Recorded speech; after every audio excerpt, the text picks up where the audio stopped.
Hey church, so glad to be with you this morning.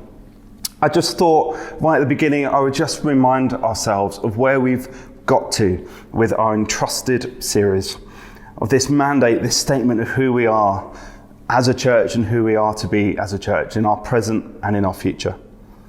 So we are C3 UnitedLife, a church that puts Jesus front and centre. It underpins everything in prayer, is vibrant and alive, is compassionate, demonstrates extreme generosity. It exudes hospitality, it inspires creativity, it pursues excellence as we give out of our best, is multi-generational, has a heart for the poor and the marginalised, and for this week, it has a voice of great influence as a city on a hill. And I don't know about you, I loved our Creating Hope Sunday last week. Catherine bringing the personal challenge to us that we cannot have inaction just because we as a church do so much. How we all have a responsibility to look out for, to care for the poor and the marginalised. We all have to wrestle with this challenge of stepping out for the least of these. If you missed this message, head to, please, our YouTube channel and review and watch it and hear it. It will sting, but it'll also sing. And if that means nothing to you, that means you've really got to watch that message. It was fantastic. I love this calling upon us as a church. Of the many parts of this mandate as to who we are, to be hospitable, compassionate, prayerful people, multi-generational. How we are to have a voice of great influence as a city on a hill. This is the one that moves me, that I desire and long to see. And therefore I really wanted to preach it. It so happens, in case you haven't guessed already, I'm away. I'm actually in New Zealand for my Croxson's work. But don't we love technology? It's been a while, preaching to a camera. Kind of almost forgot what it was like. But it still means that I can bring this message. And yes, we could have swapped the weeks around. But actually, I believe having this week right after our Creating Hope Sunday was how it should have been. So, welcome to the Croxson's office. But I believe that for us as a church, how we have a heart for the poor and the marginalised feeds into how we have a voice of great influence as a city on a hill. This is something we felt really strongly back in 2020 when we first looked at and unveiled and kind of unpacked just a little bit of this mandate, of this statement. And we still believe it even more so today, 3 years on. So as a voice of great influence, as a city on a hill, of all of the statements on the mandate, for some of us, this might not be the obvious one for a church to be and to take on.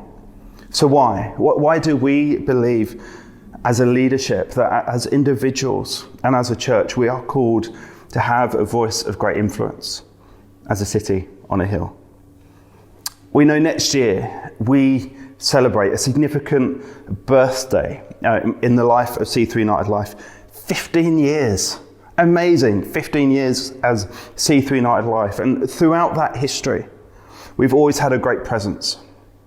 In every season, in the growth and in the rebuild seasons, we've always been visible.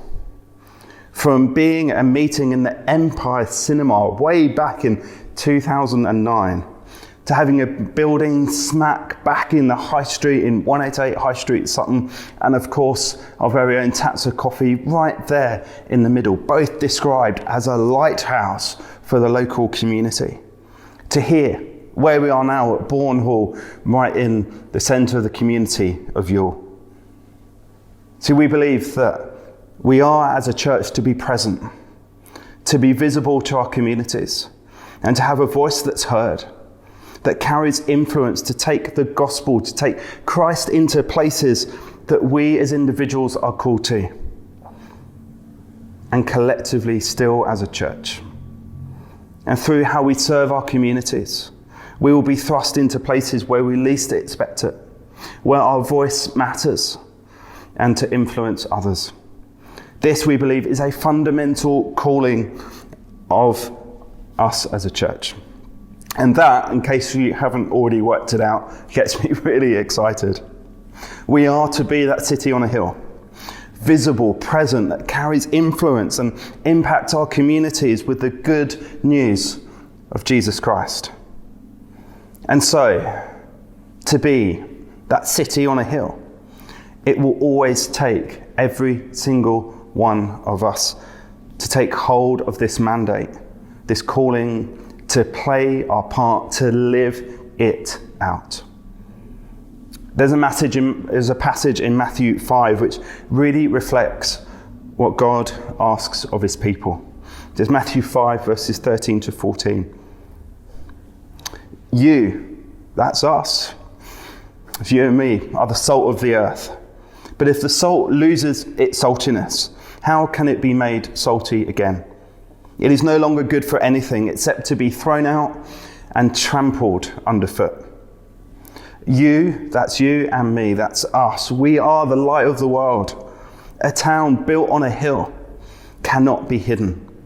And neither do people light a lamp and put it under a bowl. Instead, they put it on its stand, and it gives light to everyone in the house.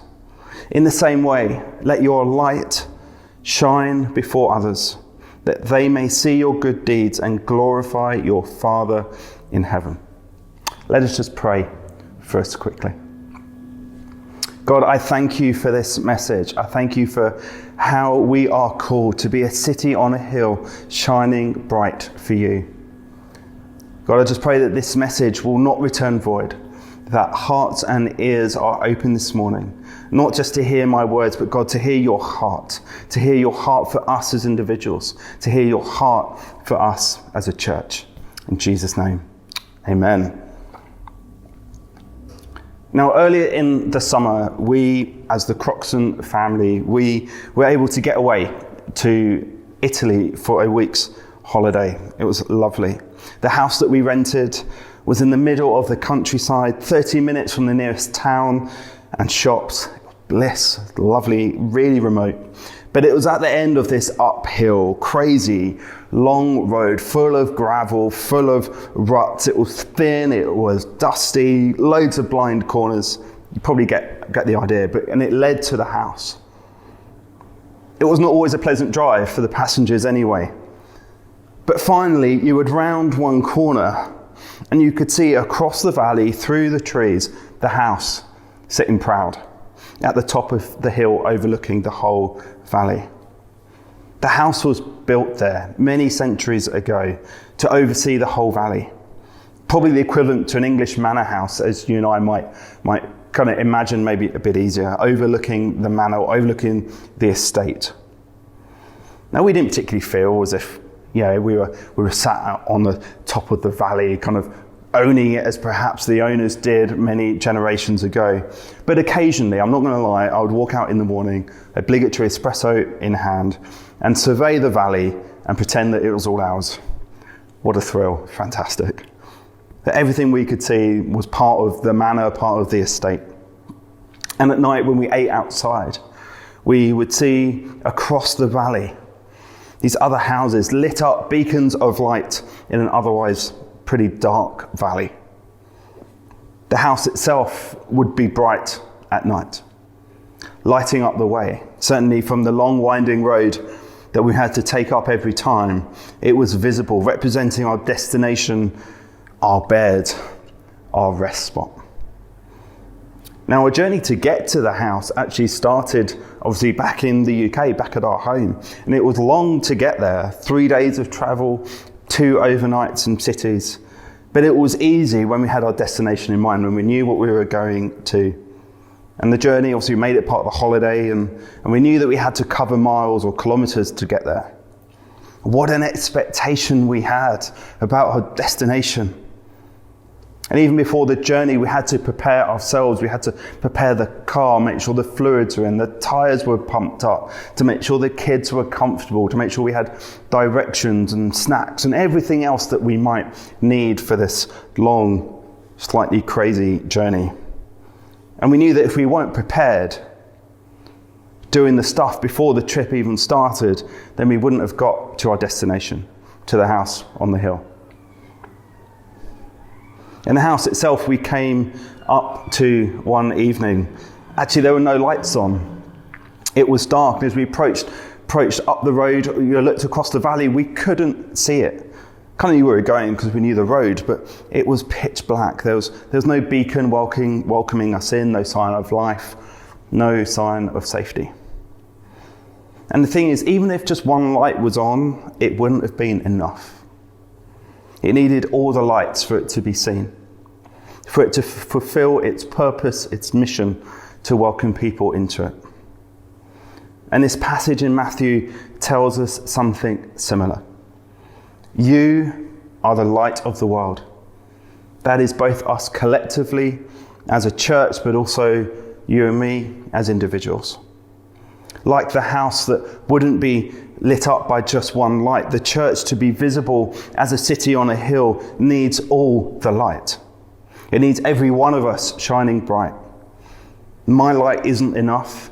Charmaine's light isn't enough. Even our light together isn't truly enough. It takes every single one of us to play our part. And how do we do that? Well, like the journey to get to our holiday home, we had to prepare.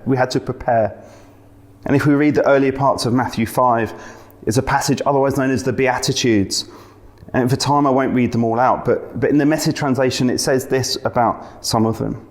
You're blessed when you're at the end of your rope.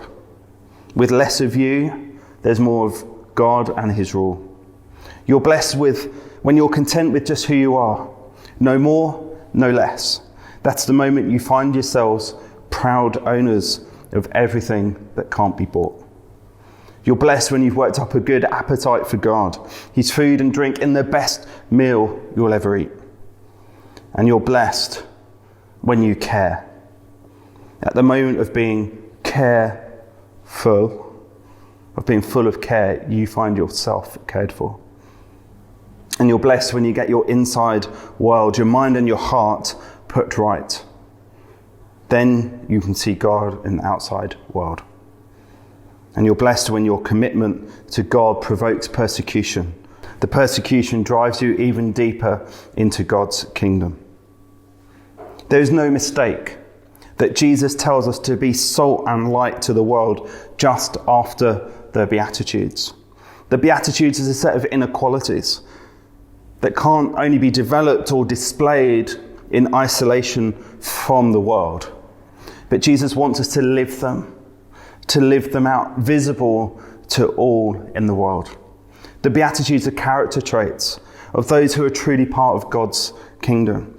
Jesus is teaching his followers, therefore you and me this morning, about the relationship we will have with the world.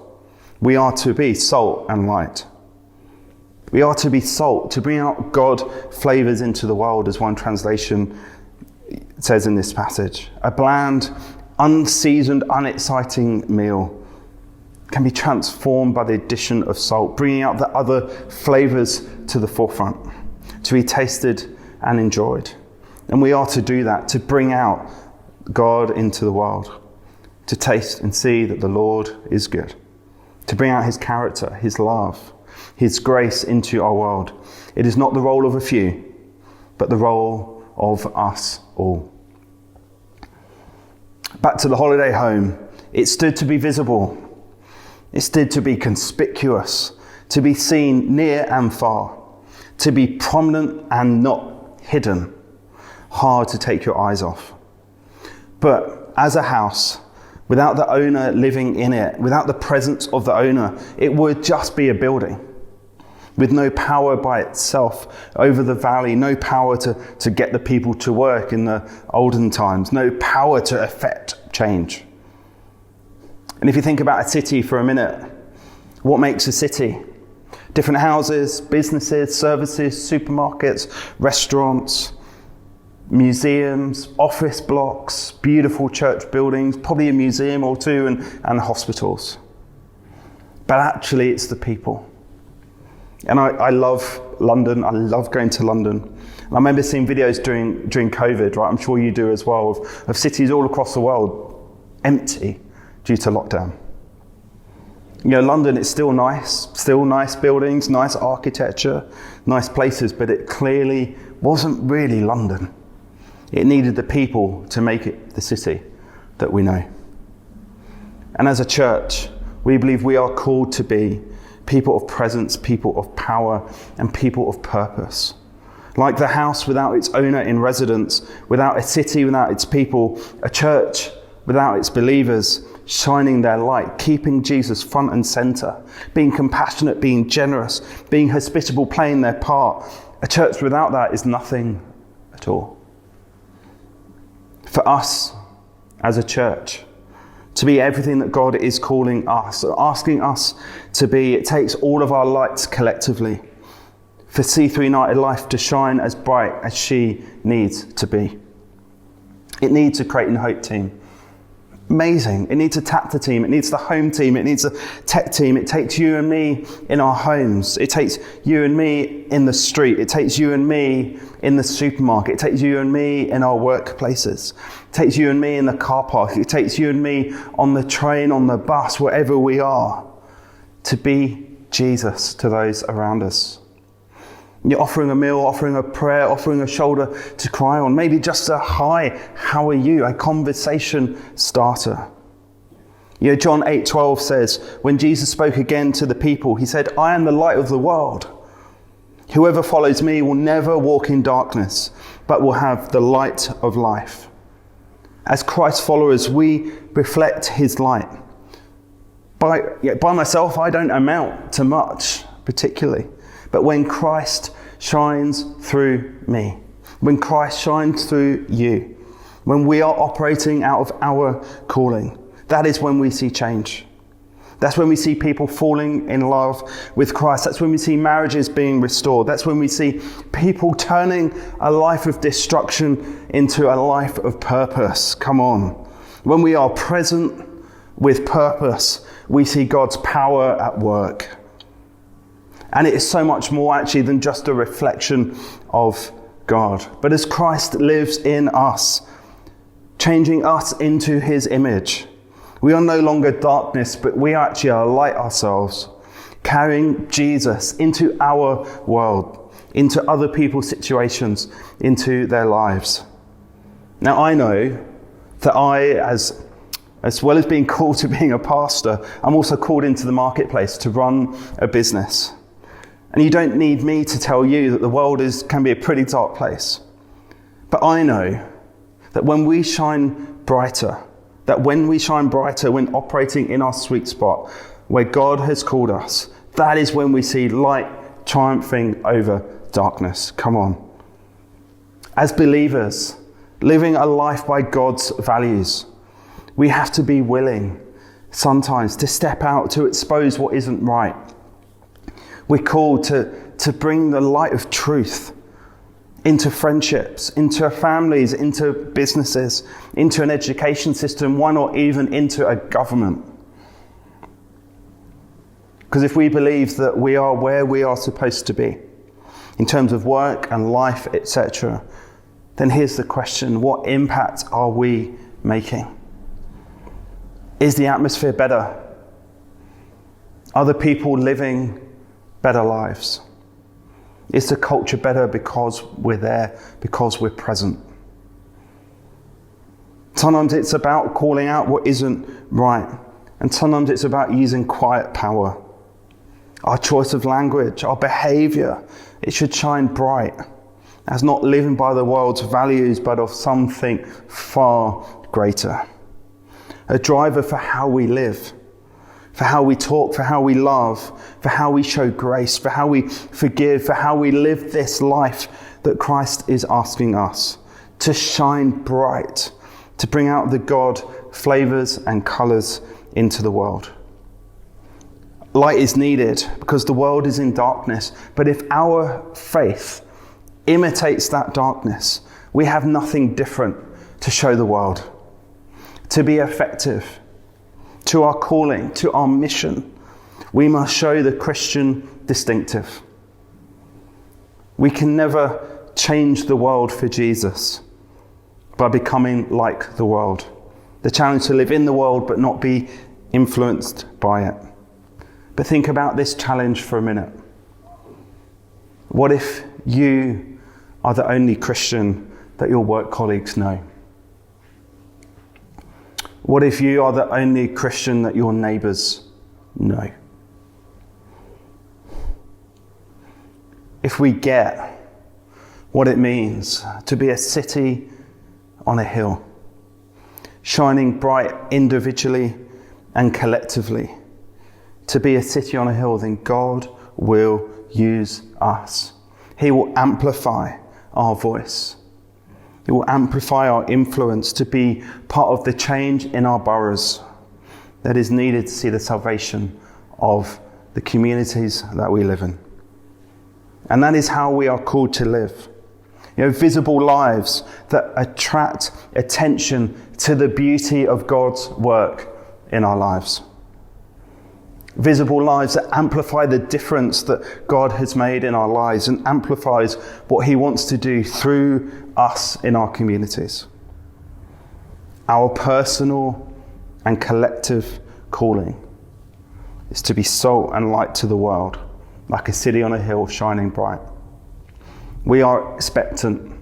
We are desiring that God will use our voice to carry influence, to carry his name, to carry his power, to carry his message into our communities and beyond. Church, I'm excited by this. I'm excited by what is ahead. I'm excited by what God is asking of us, of what he will do through and in us. C3 UnitedLife, let's do this. Let's be open to what God is asking. Let's be ready to be challenged. Let's be ready to be excited. Let's be excited about what God is asking of us. Let's be open to seeing God blow our minds, to blow our minds with what he does in you, in me, through us as the local church. C3 UnitedLife, love you. Look forward to being back with you next week. Take care.